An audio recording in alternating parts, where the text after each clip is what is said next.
Hey, how's it going? This is take 5, okay? I had to delete a bunch of stuff.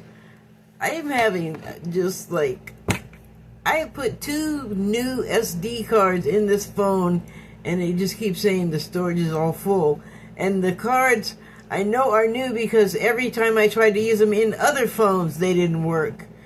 And something about every Motorola phone I get corrupts SD cards. And this one already got sent back to the factory to be replaced already, so I don't know what's happening. I don't know if it's something that I'm doing because I don't know what I'm doing, but now I just deleted a whole bunch of stuff, so it hasn't shut off yet like it did before. I need to stop complaining about that and move on.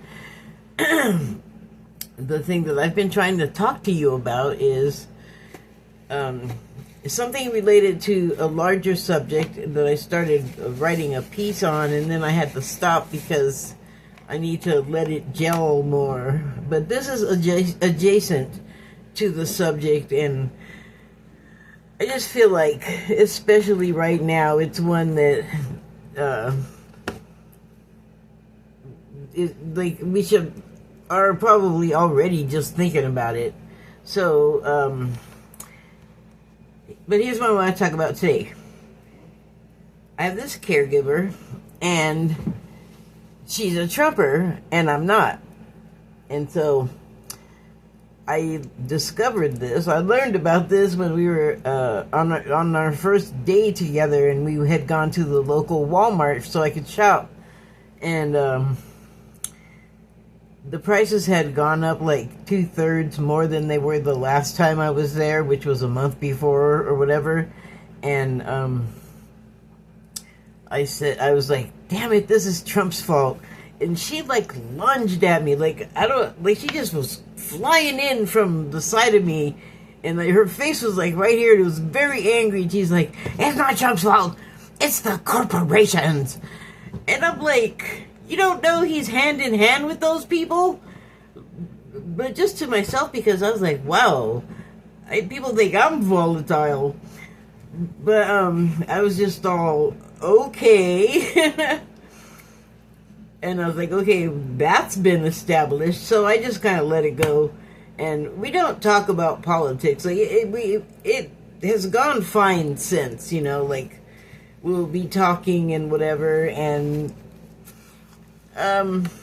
it's fine. Like, we get along, and we have good conversations.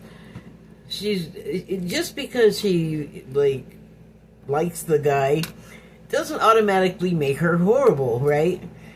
And I think that's an important thing to keep in mind, especially right now.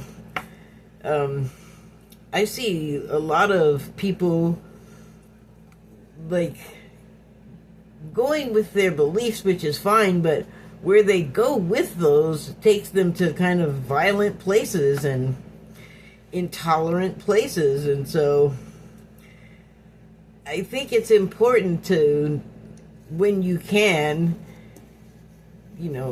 be as normal as you can with these people that you feel an aggression for yourself or a defensiveness because you don't agree. Because on the larger scale of things, regardless of how we vote, the people that are making the things happen to us, like Trump and the corporations, for instance, are going to find a way to do that regardless of what we do. Like, we could all vote for one party, and that stuff would still happen. The forces, I don't think quite understand, what the game is about entirely. There's what's happening on the surface, and then there's stuff that happens that we all know about, that things like the government doesn't tell us the truth a lot, or companies don't tell us the truth a lot about, the true ingredients of their product or their true mission behind their organization, stuff like that. The regular stuff that all the time, you learn that you can't just trust stuff on face value. So, But that's not most of our stuff. We're like all getting behind people in things that when they do directly affect us, it's usually not great. It's not like in a great way. It's not a prize and a present, you know? So, now I have to always have that in mind, you know, when she's here. And, you know, like, I want to listen to what I want to listen to, but I know she will come over and have an opinion, and it's like, man, I don't want to hear that. If I wanted to know that stuff, I'd be watching something you like Fox News, I guess. Like, I don't know.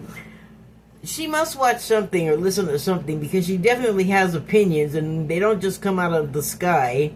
Well, I mean, on the airwaves they do. I was going to say they don't just come out of her butt. I guess I could go with that for the purposes of right now. Like, she had to get the opinions from somewhere, and obviously to me, since I've now had her come, I think, the 5th time today. She only comes once a week. Like, I have more than one caregiver. So anyway,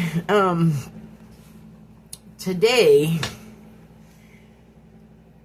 we were talking about how I had written something and posted it to Substack, and the subject was, because trans people are very much talked about in the news, and there's very much like support memes, and there's probably anti stuff, but that's not in the feeds that I'm in, because like conservative people, when they do show up in my feed, like usually pretty quick there's a reason to take them out of my feed. So, and that's what happened to me when I wrote what I wrote about the trans thing. And my thing was just that, you know, when it comes to trans people, I think that our feelings about what they're doing and who they are and who they decide they are and who we think they are, if we disagree with those things, that's just another thing for the trans person that's already.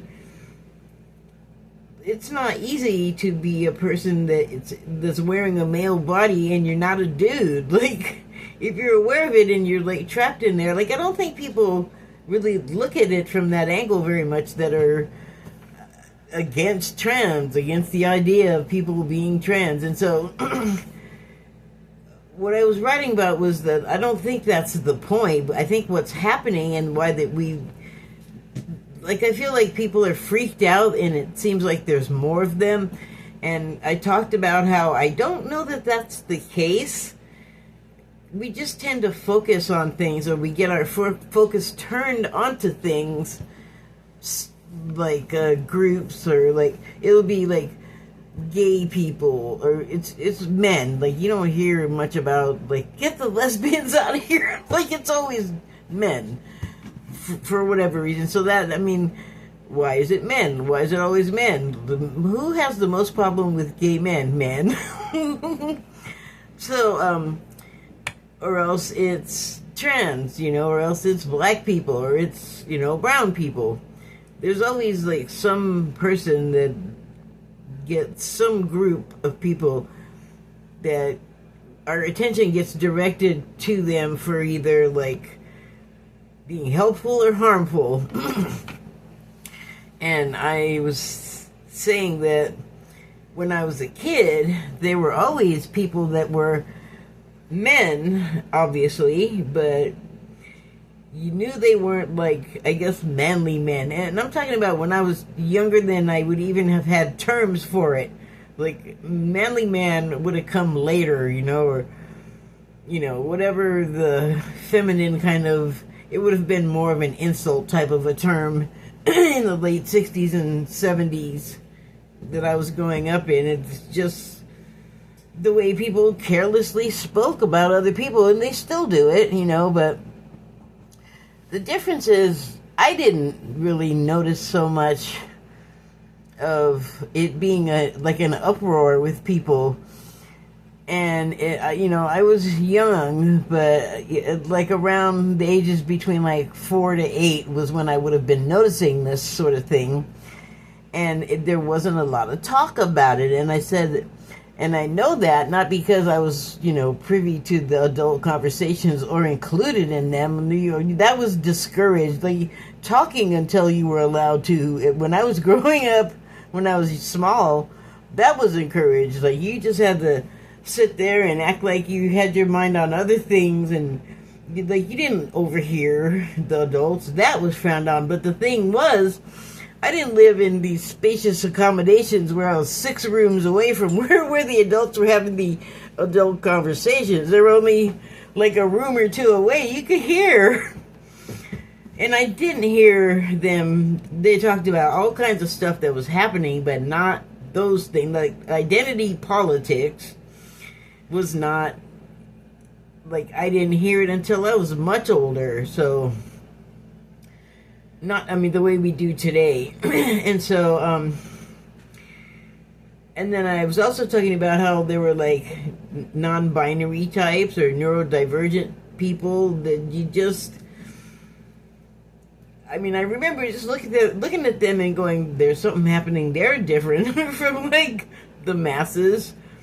And that was also a time where if somebody was overweight, like more than most people, and I happened to be looking at them for too long, I would be admonished not to stare at people. Or like returning vets from Vietnam that would have like leg braces and, whatever, amputations and things.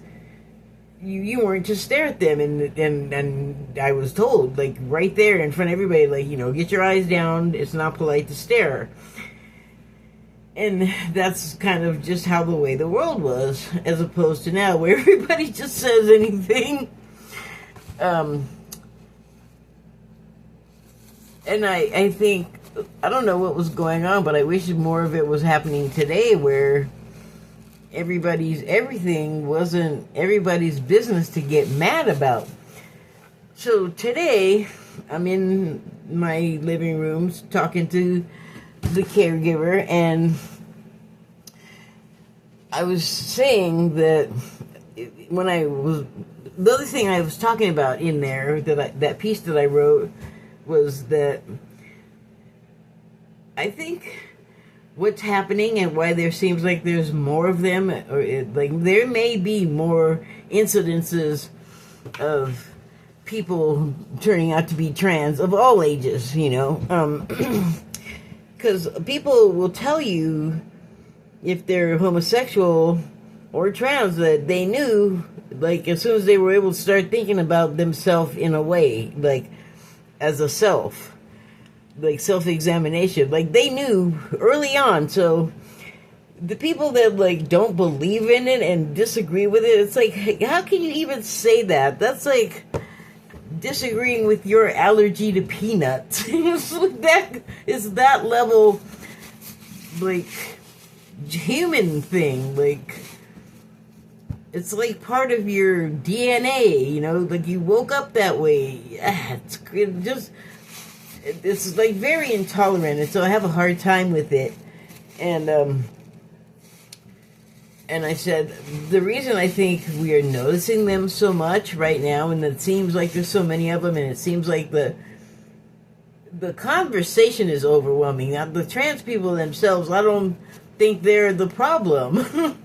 It's our problem. And so I said, I think that's the point. It's like our opportunity to notice the way that we are perceiving them and how they're making us feel, because the way that we look at people and feel a certain way about them is always rooted back to some way that we feel about that subject. It's always going to come back to us like a fear of some kind, like, you're closeting something that feels shameful, and like maybe you envy the trans person because you have that feeling, but you don't. I don't know. I don't personally have that. I'm just speculating, because that's what you kind of do when you can only look on and you don't have the full story. And the gist was, I think the point is for us to think about the way that we are dealing with them and less about what's wrong with them and what they're doing wrong. And the reason why I said that, it goes along with the whole pre-life blueprint thing, pre-birth rather. I talk about it all the time, but where you, before you're born, you set up your whole life, lay it out with all of the people that you will interact with along the way, no matter how tiny the interaction, like, because every single one of those means something.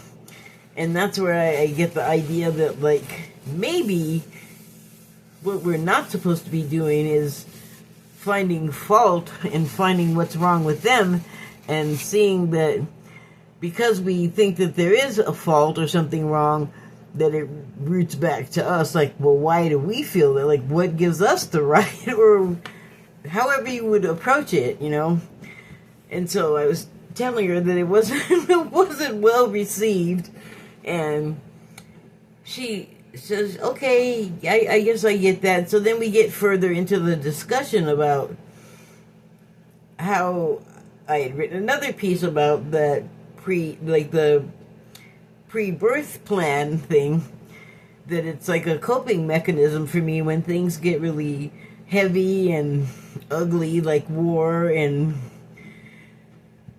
just, strife situations where people are getting hurt in some kind of way, emotionally or physically, whatever it is. Like, I would like to see less of that. And it often requires the rest of us to collectively make those things happen or not. And so, like wars and, whole gangs of people going against, like, a whole race of people just for really obscure reasons, specious reasons. Because you are not around those people and you have not lived their lives, and so you don't get it, like, what's wrong when they're saying something, because it's not you. But it doesn't have to be like you can't ever understand it. You just have to, try a little, put yourself in their situation, and then it would make you, I think, less fearful of whatever it is about the person or group. And it's just, for me, knowing that whatever is happening, however sad or tragic or horrifying it is, the knowledge that it's all done because we meant to do it. It's what we came here to do. It's what we wanted to experience, and as a collective,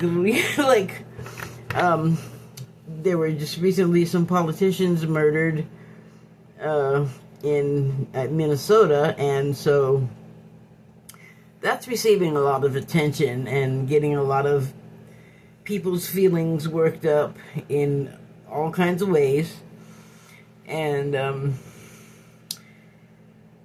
it's hard to hear, and it would be the same hard to hear if it were the other way around. Like, apparently some conservative person went after these people because they were Democrats, and there's this whole structure behind it, and accusations being made, which I heard, and I'm just like, I don't know if I can buy that because of evidence against it, really.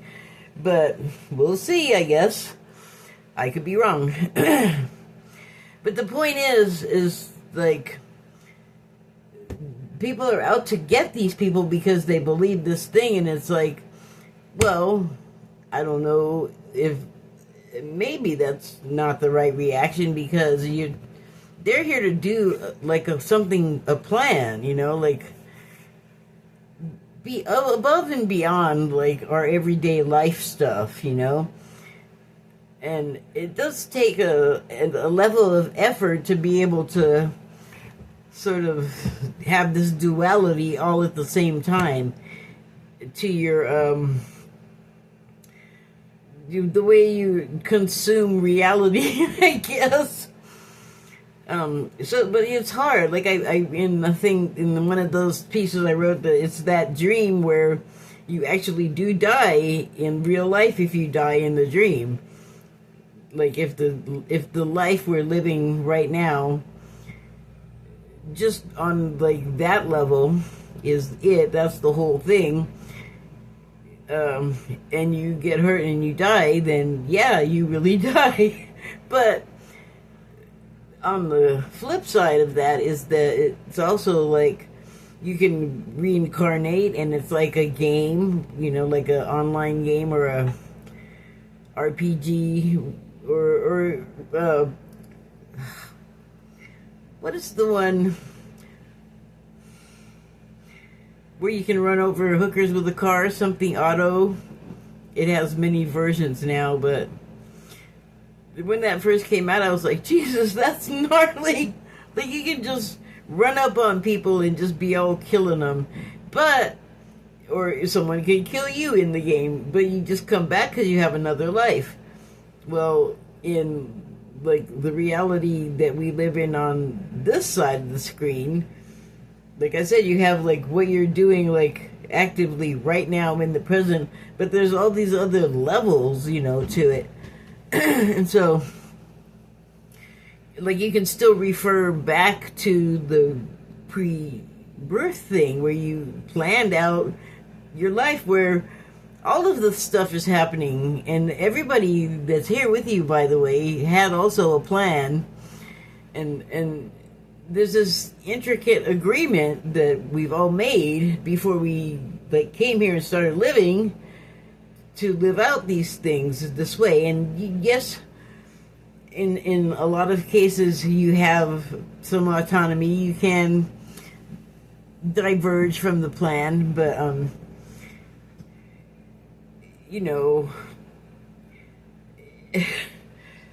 I guess it just depends on the situation, So for me, that's like, that makes me feel better. Like, whatever is happening, I still react and I still feel bad, but when I start to feel too bad, I really have to, like, drag myself back to the reality that it's gonna be okay. Like, that's how it was meant to go, so just let it be.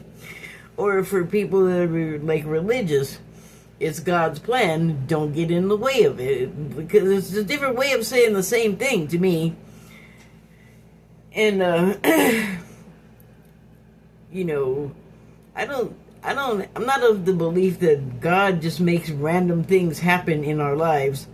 I think that we are like agents of God, or remote sensors, or particles, or fractals, or whatever. But when in religion they'll say, God is in everyone. Okay, so we are the hand of God, is how I put it. Like, if it's in God's hands, then we on earth are the hands of God to enact whatever. So, I mean, it kind of works on all kinds of levels, depending on how you characterize it. So, my caregiver, I'm sure it was just as confusing when we were talking about it, because there was two people, talking and really want to say their thing, and it's hard, but I like to let people talk because I want to get out what I want to say too. So notice that I'm letting you talk, damn it. So she's like, okay, I see what you're saying, and I can, like, she wasn't, like, totally behind it, but she was like, I get your meaning. Like, she's like, I can go along with it until you get to the kids. She's like, I don't like when the young people, like, are, like, they're just transitioning children. And I'm like, they're not transitioning children. They're not doing surgery on anyone under 18. That does not happen. So she, like, contradicted me for a second, and then she was like, okay, right, you're right. They don't do surgery, but they give them drugs. And I'm like, yes, they give them drugs. They give them drugs because, and I don't think she considered this, it's for their mental health, because they feel like they're in the wrong body. So if they have hormones that adjust them then that's better for them, I think. And also, even if they're young, it's not like they're not in on the decision. It's not like their parents are not in on it. If they're young, come on. Who's going to drive them to the doctor appointments? They have to be in on it. And the doctors also, and probably the medical doctors and psychological doctors. So there's like a whole lot more to it than just this horrible thing that you think is happening. And the problem she had was that they were too young. And I was like, yeah, but think of the birth plan, because like I said, every person here, like someone could come to Earth simply to be a fetus that gets terminated, because that's going to generate feelings and responses and reactions. And that's, I feel like, built into the whole, why are we here? What is our purpose? And the whys for why we're here, that's where it gets complicated, because you could be here to do a certain task that requires you to come a number of times, like a number of new lives, game lives, or incarnations to complete whatever the task was, because you also have to do whatever it is with all of the other people that are going to be in your life. I said it gets complicated, right? So, we were going back and forth, and I was getting, like, passionate, like, I think because I'm just not well socialized anymore, I just get so excited, and I'm just like, I said it, it's done, like, that's my feeling. But I also realize that I am talking to another person who has their own passionate feelings about things, and there's just all this stuff you got to keep straight. So we did work it down. She's just like, I can agree with you on it, but I just can't do it with the young kids. And I go, well, I know it offends you, but it's not your life. And I didn't even get into like the whole other people involved that have business there. And she was like, well, it's just my feeling. And I go, well, that's the thing, like even right now, I have to let you live out that karma that you came back here to do. Like, if that's how you feel, that's how you feel, and it's not my right to take it from you, And I don't want to disagree with you to the point where it's a problem, because then that's me doing the thing I'm saying don't do, It's complicated. And that's when I had like a huge revelation, because I had a problem with the prescription. If you go to like the metaphysical spiritual channels and watch people talk or channel, the channeled entities that are helping with the awakened people, the people that are in the awakening process, that are seekers, that want help and want like wisdom from these sources, they often say that you have to, you're getting back to remembering who you are, getting back to your true self, which is, they say you love, your existence is just love, like that's what you're all about. That's a hard one for a lot of us to swallow, and we have a lot of things to sort of brush, to hack away, to get to the real stuff. Like a lot of static we've built up around ourselves, and barriers and boundaries and things, and conditioned beliefs, and habit. It's a lot.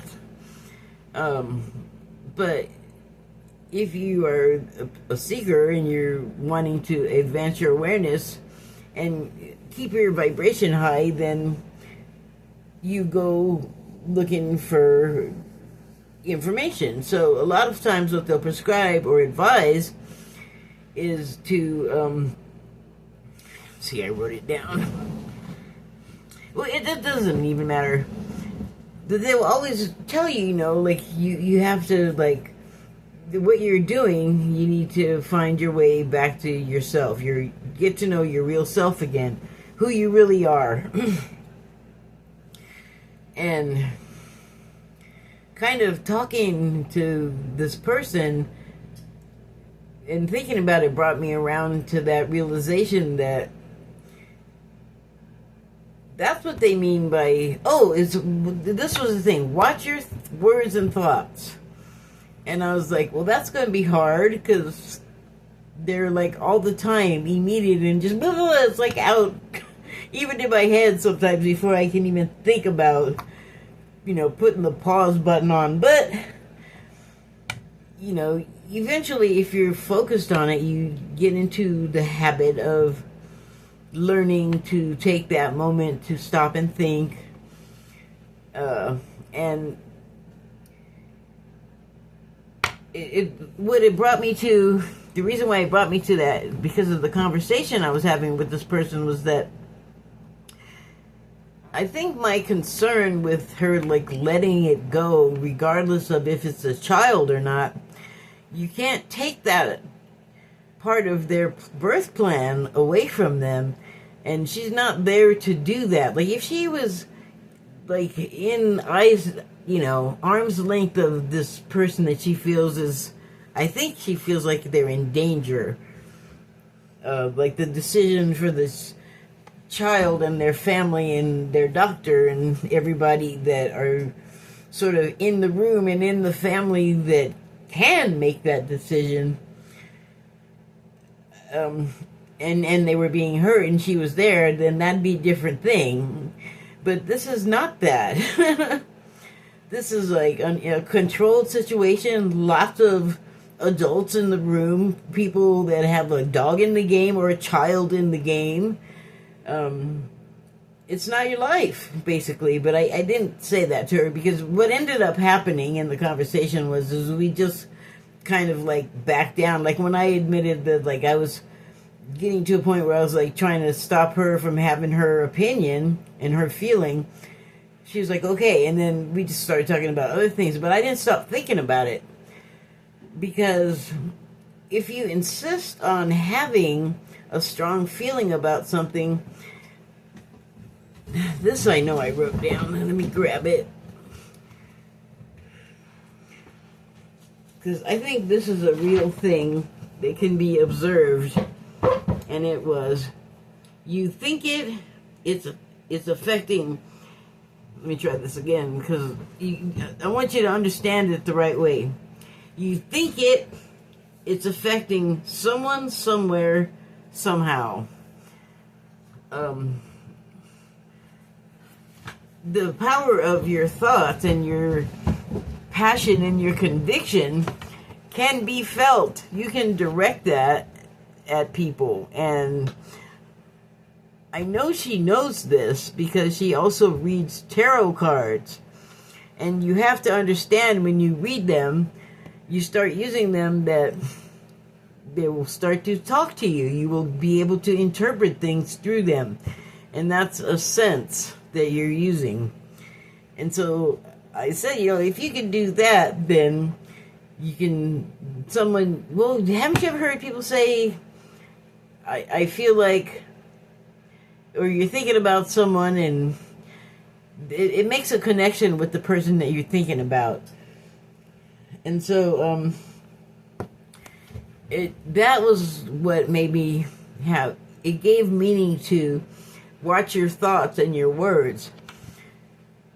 Because I don't know what my words were doing, because I was feeling all righteous, but I'm sure they were strong on somebody somewhere too. But I was trying to get her to be able to understand, like, you can definitely go ahead and feel that, but it's not really like her place. And then to just be doubling and tripling down on this feeling, that person that she's so concerned about is already in a place of, like, possibly depression and unhappiness, and you don't want to add to that. Like, if you care about the child so much, like, get off the child and what they're doing and kind of mind your business, really, on stuff like that. But it's hard.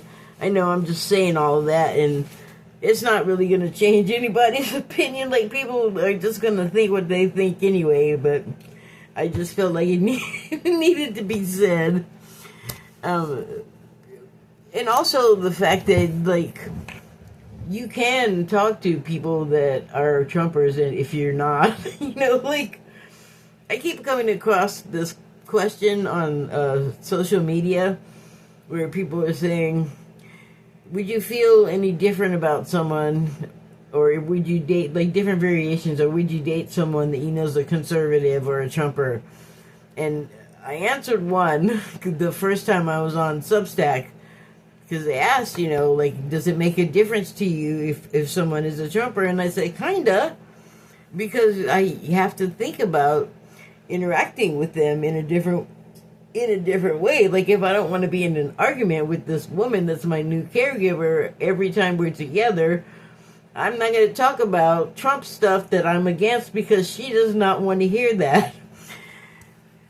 She's got a lot of stuff that I know comes from, like, the QAnon sector of thinking and paranoia and conspiracy.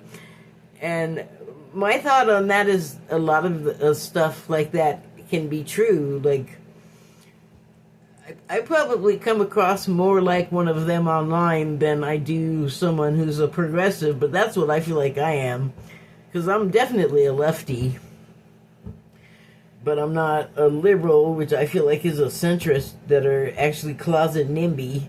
That's a conversation for another day.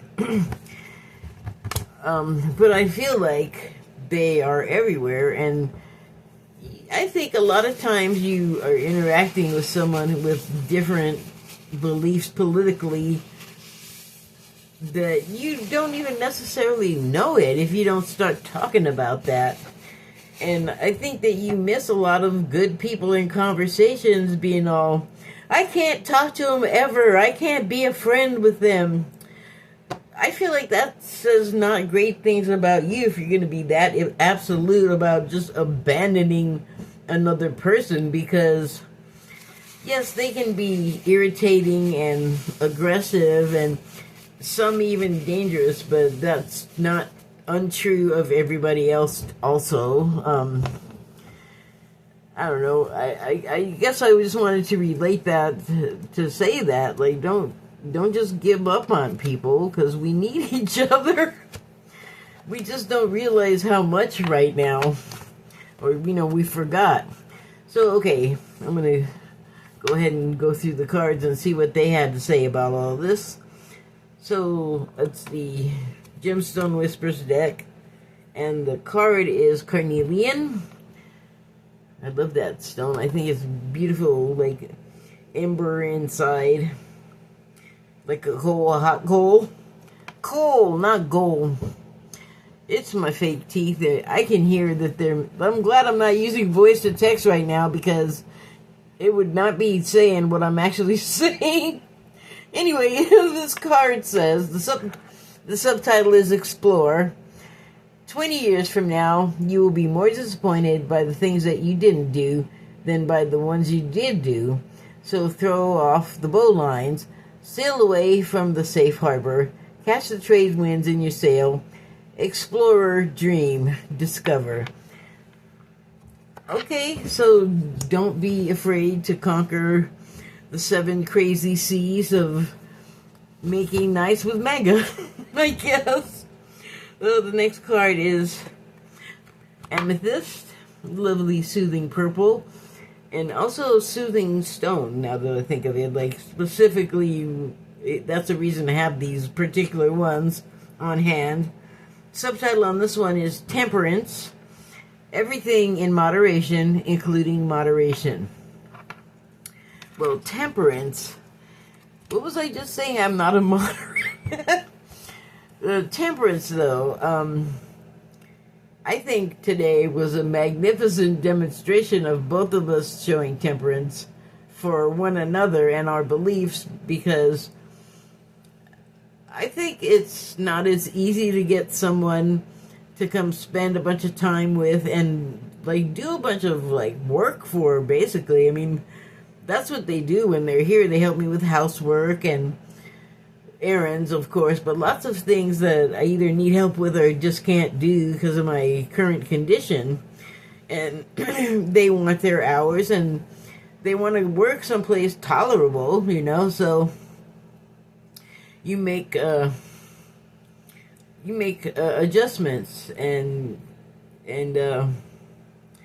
Well, you know, like I was saying, you use temperance, you temper your behavior. Like, we both got passionate, but we both were able to work through it. And you wouldn't think that that would happen with two people of opposing ideologies, but it can be done. And I guess that's something else I wanted to get across, because I think more of us need to introduce that idea into our lives.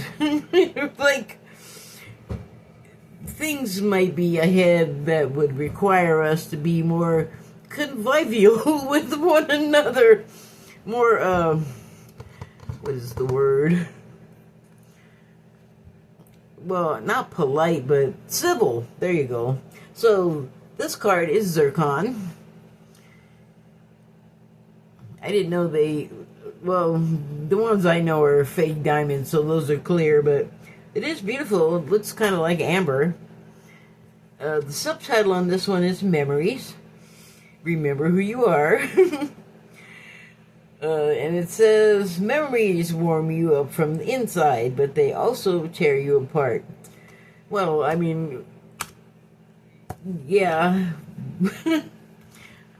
I'm not sure exactly what that's touching upon here. I mean, there is the talk that I was making about remembering who we are, and like one of the channels that I listen to a lot, channels the Arcturians, the 12th degree council. Nah, I can't remember, something like that, and they offer a lot of advice for people in the awakening process, and they do often say, keep a hold of your thoughts and your words. Watch your thoughts and your words, and also, remember who you are. And they offer ways to, like, just conduct yourself in a more wise and calm manner.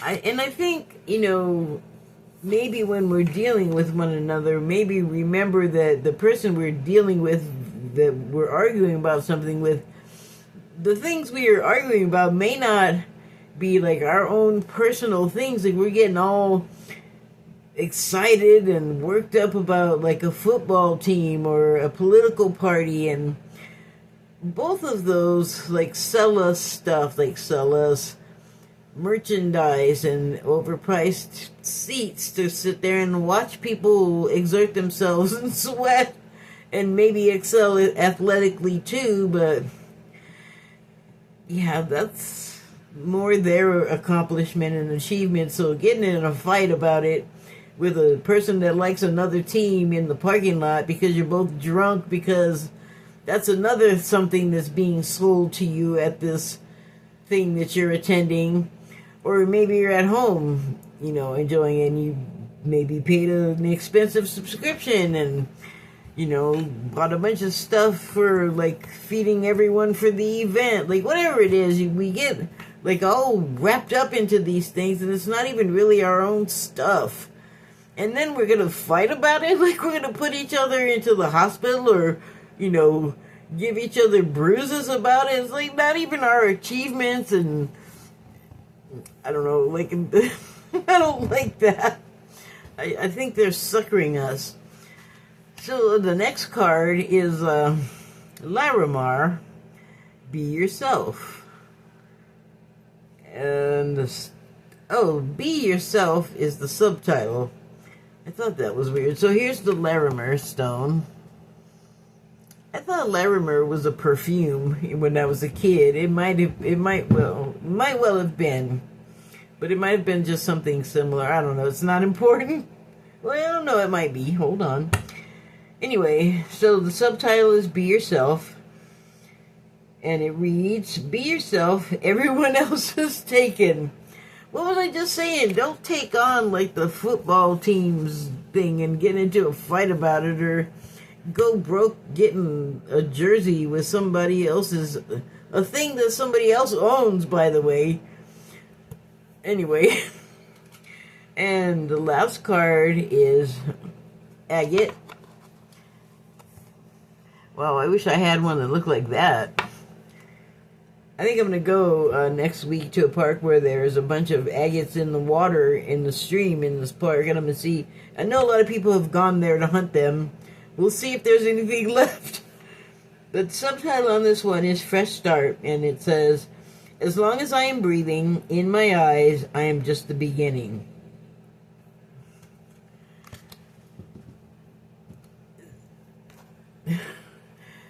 That's making me think of all of us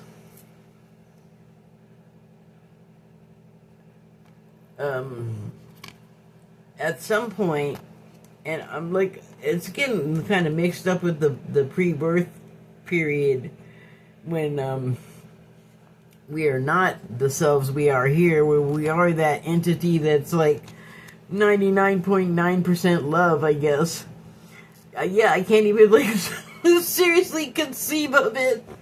You know, intellectually, sure, but I would say like that's way like finding your way back to like love and vulnerability and just like shedding all of the stuff and all of the fucks about like how it looks and what everybody thinks, and we barely have the nerve to do that, which, by the way, that reminds me, all of the trans people that, like, even as children, like, you know, children get so messed up from bullying, and these kids are, like, probably when they finally are, like, coming out, so to speak, they are already aware of that dynamic in their life, like, people being against them and sensing, like, there's something off about this one or something I don't understand, like I was saying I did when I was a kid.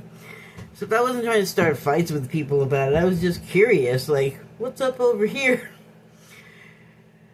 And maybe that's kind of the way that, like I was saying, we should look at it through new eyes, and it would be like a beginning for a lot of us to perceive people, not just trans people, but like anyone that we feel is like different from us in a way that is confusing or confounding, and or we just don't understand.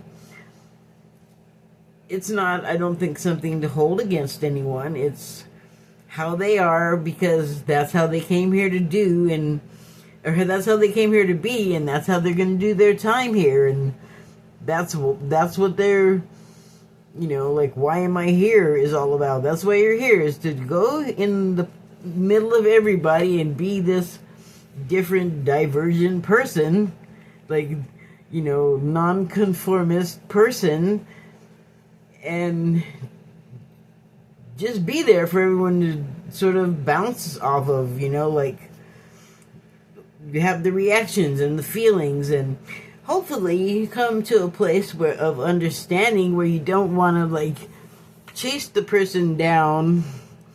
I think that's more of a place where you're not really looking too hard at, like, why you feel that way. Possibly a whole nother video's worth of conversation. I think I said all of the things. Thank you and good night.